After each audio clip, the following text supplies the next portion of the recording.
Hi everybody, it's Linh Podetti here and welcome to another episode of DAWNCast. And today I have a special guest named Chee Fah, all the way from Melbourne. Welcome, Chee. Well, hi. Great to be here with Yeah. you. Wish I was in Sydney. Yeah, so Chee, he is the CEO of Clayton Church, and he was actually introduced to me by my friend Chee, his other brother named Chee, and I couldn't wait to invite him to this chat today because he had such an amazing adversity story, and I want people to be inspired and kind of learn some lessons on how to actually go overcome their own adversity. So, welcome. Well, great. No, thank you. Well, thanks for having me here. Yeah. Yeah. So, Chi, tell me, bring me back to that time when I know with one of your biggest adversity was learning that you have stage 4 cancer. How did it feel and where were you at the time? Yeah, well, yeah, so just give a bit of context. I was 24 when I got married to my late wife, and we knew each other at university, and she was a doctor, I was a dentist, and we got married in November of 2004. And then 6 months in, then I was diagnosed with cancer. So I actually had a lump on my neck. And so we just had it checked out. They did a biopsy. Then they found that the cancer was behind my nose. It's called the nasopharynx. And then they did that. Then they found out, they did a full body scan. Then they found out that the cancer had gone to my right hip and metastasized. And so, yeah, so it was 6 months into our marriage. It was quite surreal, very painful, obviously. You don't expect to start your marriage life and your family life like that.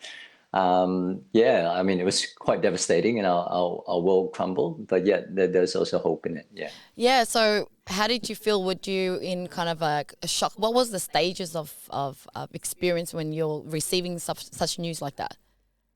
Yeah, so I think the news came in stages. So Mm. so it kind of like was progressive, so it wasn't like bang, one big hit kind of thing. So when I first had the lump, you always have this uncertainty. I didn't have the risk factors of cancer and stuff like that because we're semi-medical, so we kind of know a little bit about that. And so, but it really was a bit of a surprise when it did come back and they said it was cancerous. And so it was a lot of waiting period, a lot of anxiety around that, uncertainty, question marks, life is outside of your control. And then, I had to wait a few weeks to get a biopsy of the cancer behind my nose to confirm it. And then when it was, obviously it was devastating because they said, look, this is a survival rate of, 85%. So it's pretty good at that time. Then later they do a full body scan a few weeks later, which is stock standard, kind of triaging. And then they found that there was something on my right hip, and then I had to get a biopsy of that. And then later when I did find out, I remember going to the doctor's office in Peter Mac, and she's the best radio oncologist with my particular kind of cancer. And then she just said, look, the prognosis is only 15% of people survive in 5 years. And they just said there's no cure for this. And it was devastating. I was shocked. I was a little bit numb. They were going to treat me palliatively. But then a whole ton of events, they decided to actually go aggressive because I was young and to go through the treatment.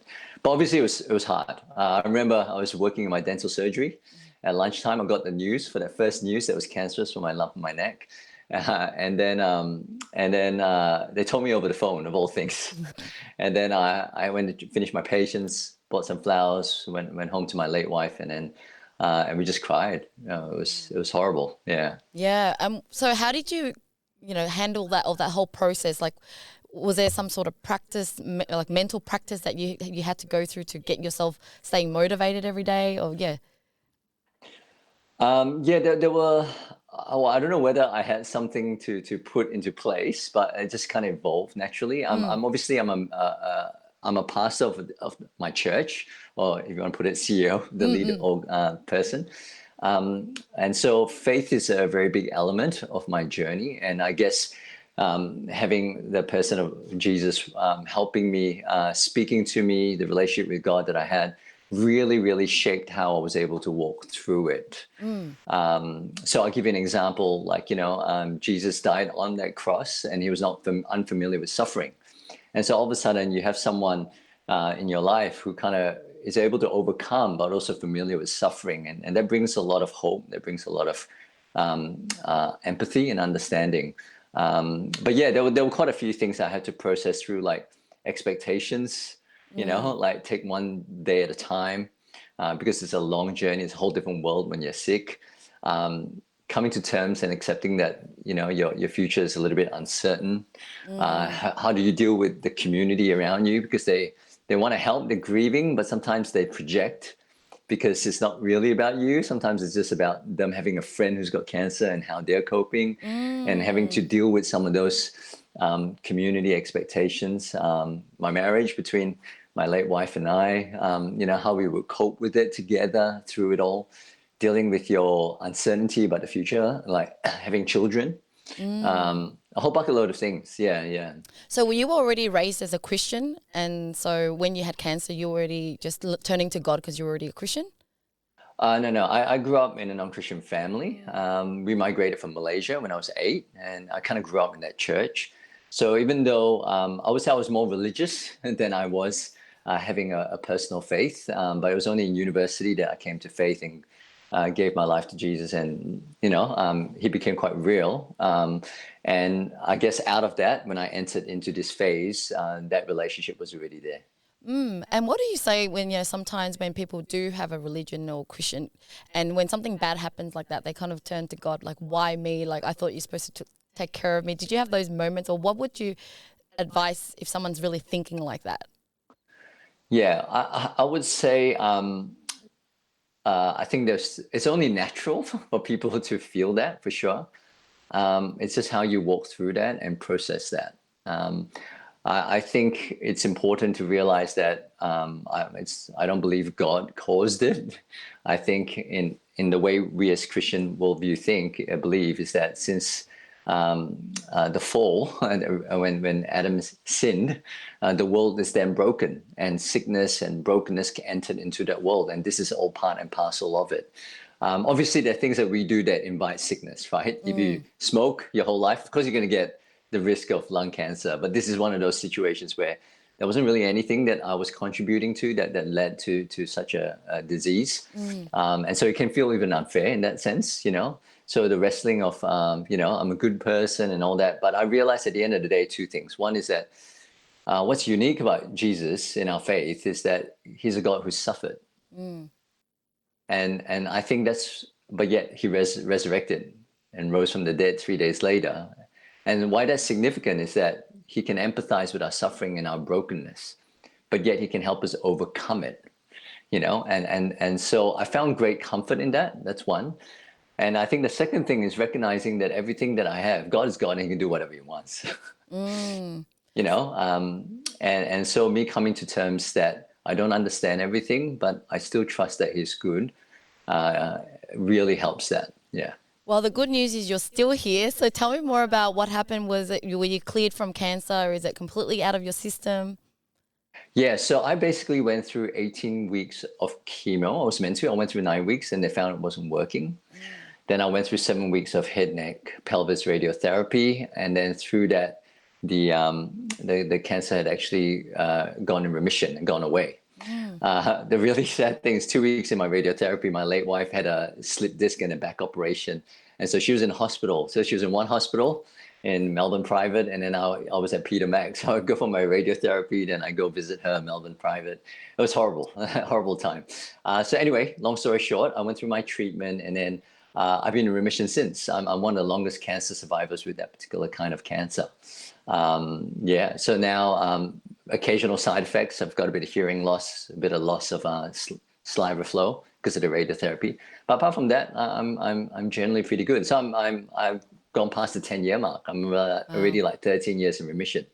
But it's changed my outlook in life and my pursuit. Yeah, tell me more. Like, okay, if you look at yourself prior to having cancer, I know you were a lot younger too. So you're obviously now you're more older and mature. But what was your outlook like before? If you're looking at compared it to now, the way you see life.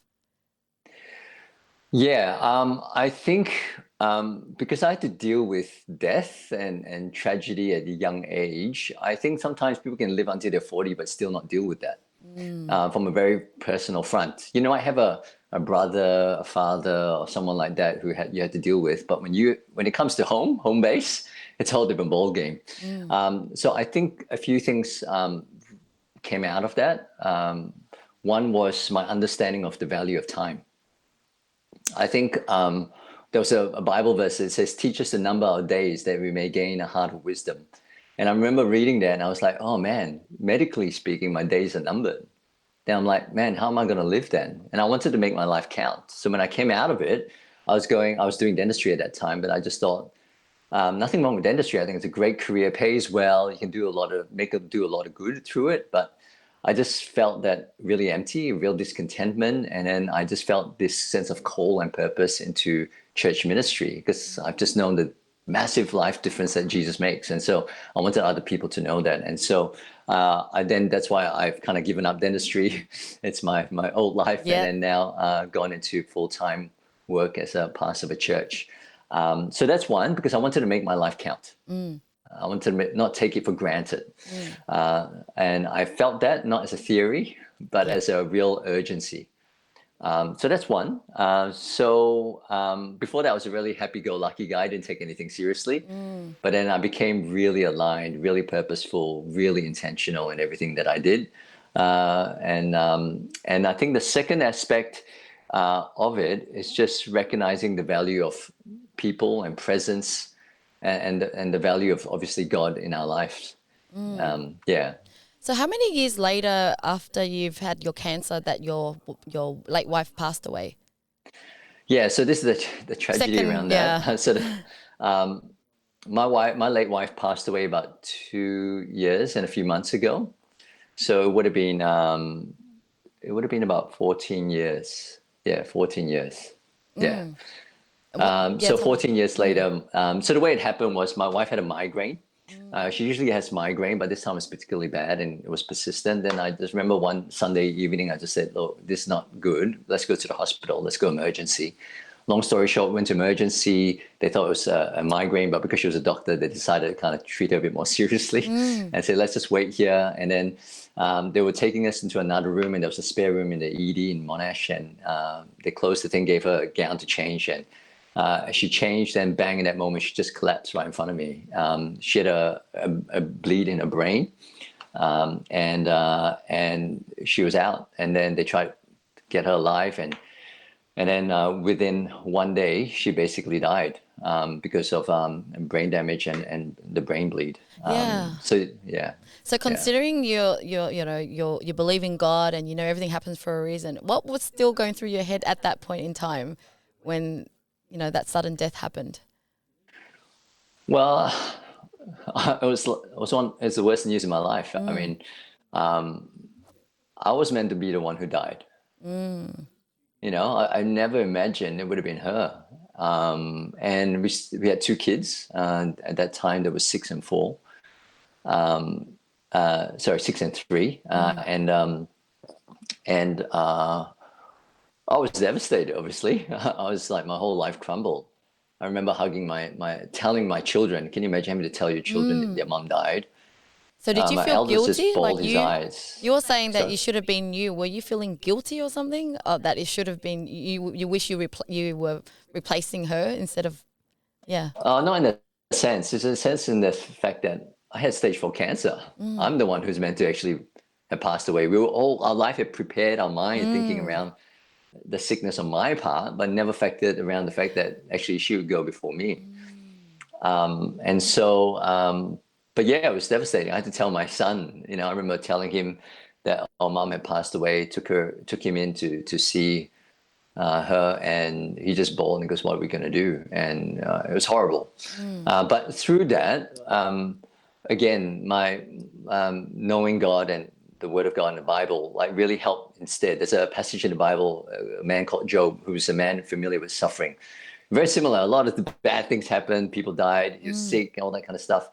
But I walked through that and I learned through that, and God spoke to me about how to deal with my suffering and how to understand it. We can go into that a bit more if that's relevant. Yeah. So do you think that maybe God wants you to kind of go through the experience firsthand to really understand it, not just theory, but more practical, so that you can relate to people, you can really help people even more, make more impact?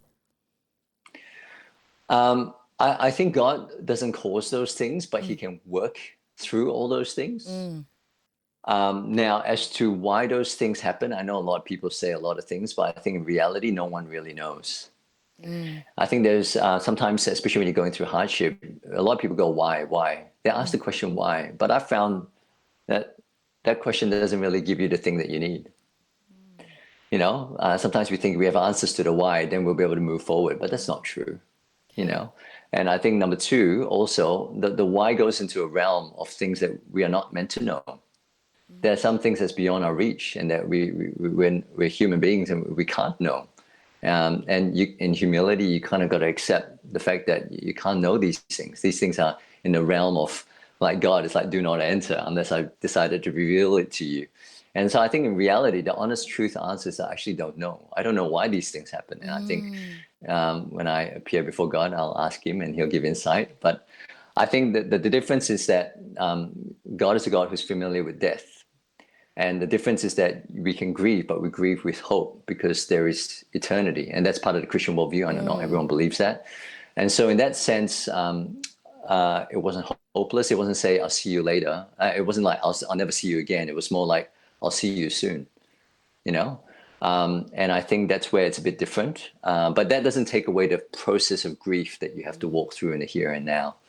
I think the one biggest thing that I had to deal with was, again, the whole question of why God, why God? And it's in the Bible. You can read it in Job. And through that, I realized at the end of it, he didn't have his answers. All he had was like, hey, you're God and I'm not. And who am I to question you? And I realized that at the end of the day, God is God and he can literally do whatever he wants. And I'm just an object of mercy and I'm not entitled. Yeah. And when I think I'm entitled, I deserve better, I do all that, then it's really hard to move forward. Yeah. You raise a really good point. So we feel like we're entitled to a long life, entitled to a great life. Everything is like expecting, the best. And it's when things don't go our way that we feel disappointed. And it's really interesting to say to also don't have to get an answer, because I think we all have a sense of control. We want to know everything. And so what do we replace the question why with? Like, how would we handle it mentally? Yeah. So I think to address the previous point, the best analogy I can give is because I'm a father of two children, and sometimes I always have this conversation when they do something wrong or I withhold something from them for their own good they may not understand. They always come back to me and go, it's not fair, it's not fair, it's not fair. And, we can empathize with that. But the issue is not fairness. The issue is I'm a father and I know so much more sometimes. And everything that they have is an act of grace from me, right? It's an act of love and grace from me for them to have it. But sometimes it's little children, they don't understand. And when you remove it from them, then they feel like it's not fair. They feel entitled. And so sometimes I have to parent my children to go, hey, everything you have is grace. Don't live like you're entitled, And that's taught me a lot about my relationship with God the Father. It's that I'm like that 6-year-old child sometimes, like I'm entitled to have this. But in reality is that my late wife, Wei, her name was Wei Lin, she was never mine to keep. She was always God's to give. And when you have that perspective, it's really different, right? And so in terms of why, I think you got to shift from the why to who. Understanding who is God. Who is he like? Now, I know some people don't believe in God and don't have to, but you have to ask some of those existential questions, right? Yeah, fine. If you don't believe in God, then who's going to be in charge of life? Well, who is the best person to understand how the world works? Because you've reached your limit. That's the thing with suffering. Suffering makes you confront your limitations. The limitations of your perseverance, your resilience, what you're able to know, what you're able to understand. And at that point, you have an opportunity to go, am I going to move beyond me and understand the who of someone bigger? And well, in my case, I believe in Jesus and God. But some of us resolve that in many different ways. Yeah, that's amazing. I mean, I definitely didn't realize there was a God until about 10 years ago when I kind of surrendered and said, why is my life so horrible? God, help me. And I was touched by God. And I think the last 10 years has been my spiritual awakening and getting deeper and learning more about it. And so I think as you get older, God touches you in a different way. And is it through adversity that God reaches out? Is that kind of the pattern? I think it's in it. God always reaches out. I think it's in adversity that we're more open to His reaching out. I think it's true that we're more open and probably more humble to be able to go, I'm okay to receive help. I know there's a Bible verse that says, blessed are those who are poor in spirit, for this is the kingdom. In other words, blessed are you when you're at the end of your rope, because with less of you, there is more of God and His rule in your life. It's just like, think about it, in every kind of relationship, some people need help, but they haven't reached a point where they realize they need to open themselves, humble themselves, and go, hey, I need help. The help was always there, but the openness wasn't. And I think it's not that God's a crutch as such, it's just that we've actually come to terms with who we are in perspective of our Maker. Yeah. That's so insightful. The other thing that I learned, even as an entrepreneur, as a business person, is also that you don't own anything. You know, like even when you were saying about you don't own your wife. Your wife was a gift from God, and you appreciate when she was there. Same as with business, with money. And can you, I guess, as a pastor, can you explain about that? Because I know we have viewers that are entrepreneurs or business owners. So, yeah. Yeah, I think one of the key challenges is understanding where everything comes from. You know, and I just want to acknowledge our different viewers. Not everyone will be of same faith, which is fine. You know, but if you're a business owner and you think that it's through my resilience, through my smarts, through my strategy, through my networking that has enabled me to be where I'm at, I think obviously there is. God gives us the ability to make those decisions. He gives us gifts. He gives us talents, abilities. We work hard. There's our responsibility at part. I think, and you know, a lot of successful people, you know, who've achieved success, and so, but however, I think a healthier view, especially for business and entrepreneurs, is to understand that to hold things loosely because they don't belong to us. It's when we hold it as if it's ours, then when it gets taken away, when we face disappointment, when we face setback, we can potentially get quite devastated. You know, we can become unhealthy in the way we relate to people in our trauma or in our suffering or our roadblocks, our obstacles. We tend to look inward, right, at ourselves and what we need rather than looking outward at people and others and looking upwards towards God. Yeah. Yeah, it brings me to the point of thinking abundantly as well, because I think if you just think it's all yours and you kind of have this lack mentality, whereas I think the more you give away, the more there's a quote that you can never outgive the universe or God. Do you agree with that? Yeah, correct. So I'll give you an example. Two illustrations, right? One was many years ago, I had a friend who needed money, and my late wife and I gave $10,000. We just felt led. We just passed it with no expectation in return. Anyway, a month later, I had a Christian brother who I haven't spoken to for years, and we finally did a catch up. At the end of the night, I felt him. He turned to me and said, "Hey, look, give us your net bank details. We want to be able to bless you because we believe in what you do." So anyway, I went home that night. Right. And then I said to my late wife, I just said, hey, I think God's going to give us our $10,000 back. Now, we don't give it expecting in return, obviously. Anyway, I didn't give my net bank details at all. And then the person kept insisting, and I said, okay, fine, here it is. And surely enough, I got $10,000 in my bank account. Now, I never mentioned any of that to that friend. I never did any of that kind of stuff, but it showed to me that when you believe that God owns everything, then you have an abundant mindset. Like you act not like a dam mentality. A dam mentality is where I need to save up all my savings. I feel like I need to have enough before I can consider others.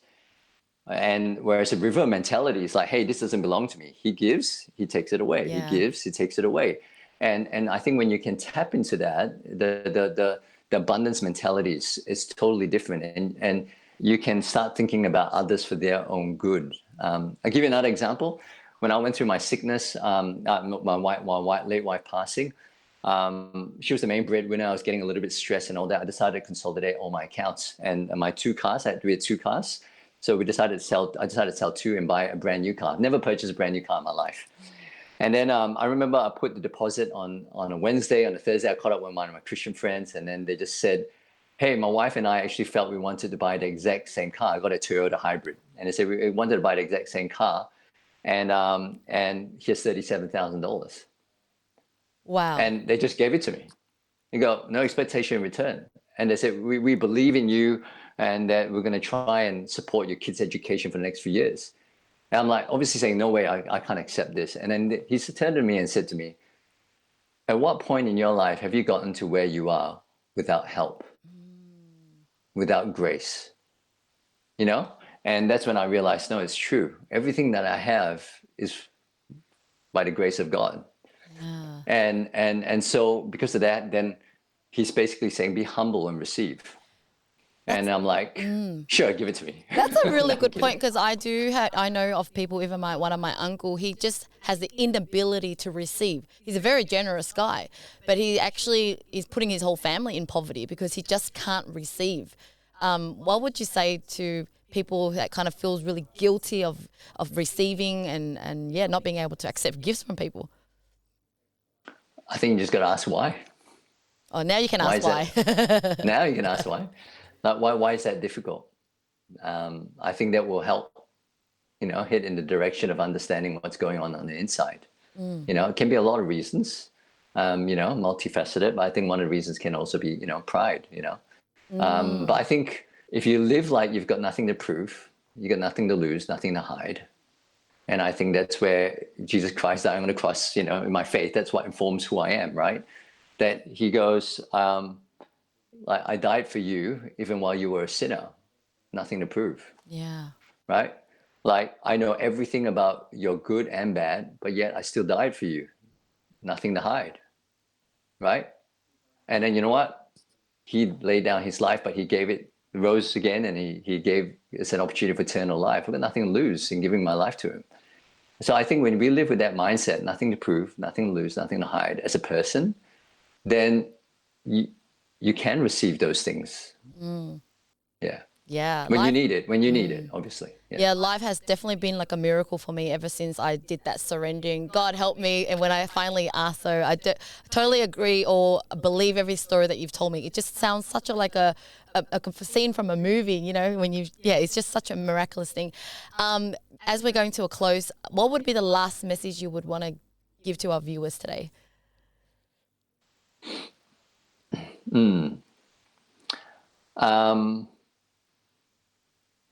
I think from obviously I'm going to come from a faith perspective. I'll share just two. One is, okay, I'll just share it from this angle as a way of saying it. One thing that's common to every culture, every generation is life. Life happens. You get lonely, you want relationships. You long to have children, you want to build a family, you want to have purpose, you want to build success. You got to worry about money. You got to think about, your welfare, luxury, comfort, but also the blessing of others. We have work, we have ambitions, life happens, no matter what culture, what are generations. And life is the opportunity for us to allow God to shape us, but also allow us to be able to discover who God is. And so when my wife passed away, within that year, I had to sit through 12 funerals. Wow. Right? 2 suicides. I had to go through someone in my small group who passed away the same way my wife did a few months later. He had the same cancer I did, and he passed away with the same brain bleed. And I was in the hospital helping them. And I remember sitting in one of the funerals, and I thought to myself, obviously, I've been there. I understood what it's like. So I remember saying this to myself, like, everyone's going to go through funerals. Everyone's going to die. It just happened earlier for me, for my wife, my late wife. But the key difference is, what difference does Jesus make to funerals? What difference does Jesus make to failures? What difference does Jesus make to success? What difference does Jesus make when we're going through a divorce? And what difference does Jesus make when we're trying to work through parenting issues, or, thinking about your cash flow, managing your employees, thinking about your turnover, thinking about expanding your business? Like, we're going to all experience the whole gamut of life. But the key difference is, what difference does Jesus make? And I will put forward, I think, all the difference. Yeah. And for you to consider that. Wow. So takes me to my last question. What do you want the world to remember Chee for? Um, I want the world to remember Chee as a good pointer. Yeah. Because I think in the world that we live in right now, in social media, everyone's wanting to be a name for themselves. But I hope that my life can be a voice for Jesus. And they may not see me. They don't need to see me. I don't need to have a name. But when they see me, they see a sign pointing back to my Maker and Jesus. Yeah. Beautiful. You've touched my life so much. I love talking to you because you always bring so much wisdom into my life. I just become even more godly every time I talk to you. Thank you so much. How do people connect with you? Yeah. Well, people can connect with me on my email, chee.fah@claytonchurch.org.au, on website, www.claytonchurch.org.au. We've got Facebook page, we've got an Instagram account and all that. Yeah, so they can connect me in that way. Yeah. Thank you so much, Chee. That was such an inspirational story. And you've just given us so much insights and advice on how to overcome adversity. So, really grateful for your time today. Thank you. Thanks for having me. Okay. That's it, guys. It's Linh Podetti here from DAWNCast. That's another episode. If you're new to this channel, don't forget to subscribe and press the bell button for when our videos are uploaded every single week. I'll see you next time. Bye. You better turn up. You better be there when I shake. Watch me rocking if I can't stop.